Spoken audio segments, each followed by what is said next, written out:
It's WICR. Hi, this is. All right, we're back, everyone. Matt, we're gonna do a little NBA for you guys. Nice. Matt, we saw that game of the night, I should say, yesterday. But before we get into that Mavs Warriors game, let's take a minute to talk about the Nets because they're on a 2-game winning streak. They beat the Raptors last night. Jarrett Jack is on an absolute tear. And they've beat a couple. They had a huge win the other night against the Clippers. They were down 9 points with I believe a minute and 30 left, and they come back and win that game. Last night they went in Toronto, and with all the trade rumors swirling around Brook Lopez, and they're trying to make a deal, maybe for trade Joe Johnson away. They've got Mason Plumlee starting, and they've got Brook Lopez on the bench, who is he's accepting that role. He's playing pretty well. But I was just surprised, that they got 2 quality wins going into the All-Star break. They're gonna get some rest for their older guys, like Joe Johnson. Jarrett Jack is pretty much carrying that team, at least as of late. He's playing really well. All I know is if they're gonna trade Brook Lopez, and I would, I'm afraid of Lopez and his injury past. Right. Big men, the last couple of years, big men. I mean, if you look at Greg Oden, you look at Yao Ming, you look at Lopez, it's just like the foot and the ankle injuries, just ridiculous. But even going back to Bill Walton, but if you can get a deal, I know one of the rumors was Denver and also the Thunder. If I'm the Nets and I'm talking to Thunder, I want Reggie Jackson as part of that deal. Oh, absolutely, yeah. Because you need a replacement for Darren Williams. Darren Williams is not going to cut it anymore. Darren Williams is not the Darren Williams from the Utah Jazz days. Since he came over, he really has. He's been a disappointment. I know he was kind of the consolation prize for the Nets for not getting Carmelo, but really he hasn't been that point guard that we all thought was like the 1 and 1A between him and Chris Paul for many years. It was always who's better. And I remember that debate. You're right. then the whole debate with it, and I mean it's clearly Paul by a mile now, and Darren Williams has been a total disappointment. He can't stay in the court. He's not healthy. They really need to kind of break this down. I think Billy King realizes that, and I think that's why he's shopping Lopez. But if a team knows that you're shopping a player, they're going to give you 50 cents for the dollar. Right. So you're going to get an offer of Lance Stevenson for Brook Lopez. I mean, Lance Stevenson's a local kid. He did well with the Pacers last year. I don't want Lance Stevenson in his contract over the Nets. You really need to get some younger guys. Reggie Jackson's 24, 25 years old. He's already not really had a very good welcoming by Durant and Westbrook. They don't really seem to get along very well. I've heard reports out of there. So a new beginning would be nice, and Jackson, can be a dynamic player, and he wants to start. And now you have Dion Waiters over there. He's not going to get the chance to do that there. So I think a new place, and why not give him a chance in Brooklyn? I think that'd be a nice, exciting, and especially with Mason Plumlee, get some young guys over here and see what they can do. Yeah. They have these 2, like I said, the LA and the Toronto wins are nice. Before the All-Star break coming up, which is a week from tomorrow, taking place here in New York City. They've got the Knicks tomorrow night. They got Washington on Saturday, and then they got Milwaukee and Memphis, and then the break. So those are obviously the Knicks aren't a tough matchup, but Washington, Milwaukee, and Memphis, especially Memphis, they're gonna get a run for their money. That they're gonna get tested, and if they can come out with let's say 2 or 3 of those 4 games, maybe they can make one last push after the All-Star break. But the game that caught our eye was the Mavericks and Warriors game last night. That was, Steph Curry puts on a show. When he plays at home, those fans are going absolutely crazy for him and Klay Thompson. They really love that team, and they go down early in the first quarter. They're down 24-4. The Mavs end up putting up 42 points in that quarter, and you're thinking, oh my gosh, what's going on? This is the best team in the NBA. The Mavs are coming in there, fighting hard, playing without Rondo, and then sure enough, the Warriors, they outscore the Mavs by like 30 points in the last 3 quarters. So yeah, second quarter they scored 33, third quarter they scored 43, and the fourth they scored 27 to win 128-114 against the Mavericks. And a good Mavericks team, despite not having Rondo on that team, you still have you have Parsons, you have Chandler, you have Dirk Nowitzki, Monte Ellis, JJ Barea.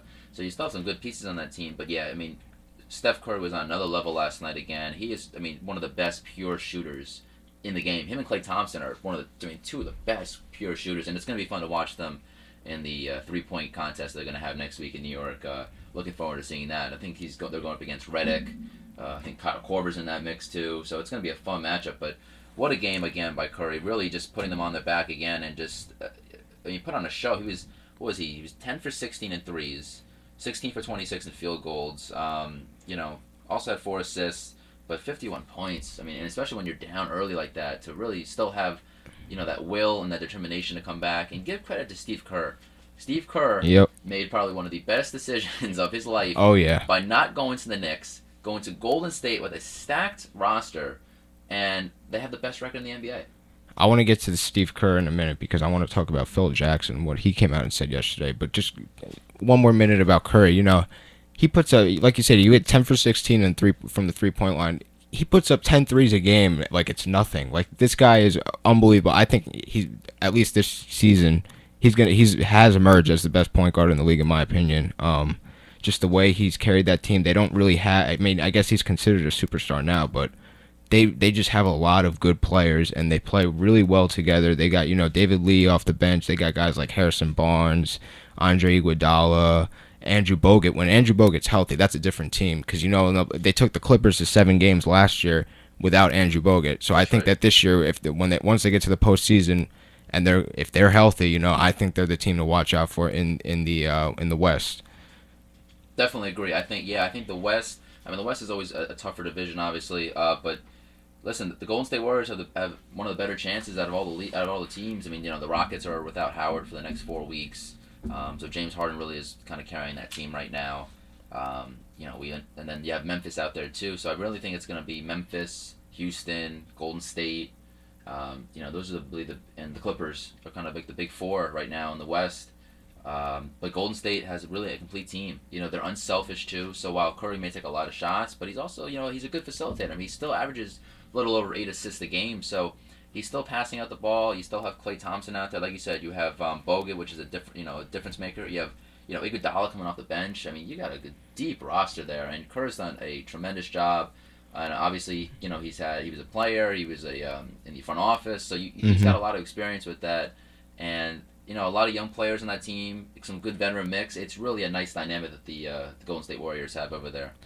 You mentioned Kerr making that decision to leave the Knicks.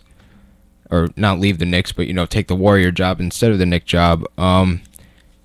Matt, Phil Jackson came in here to the Knicks front office, and he came out yesterday and he said, so far my experiment has fallen flat on its face.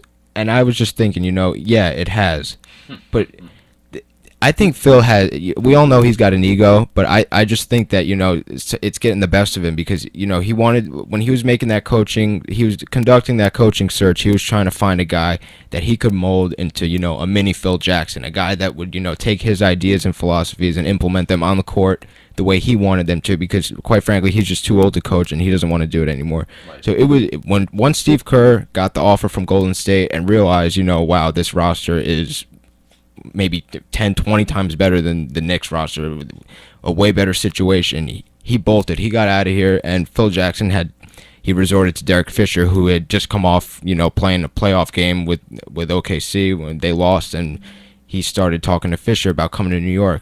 But I am just, I'm not completely sold on Derek Fisher. I haven't seen much from him as a coach. I mean, you gotta make an exception for this season because of the roster and the whole situation. The Knicks have won 9 games. But I just think that Phil's ego is going to get the best of him if he doesn't, he's got to take a hard, long look at the roster this offseason. He's got to make some big decisions because he's trying to implement this triangle system. Everyone knows this system hasn't been used. It's not used around the NBA.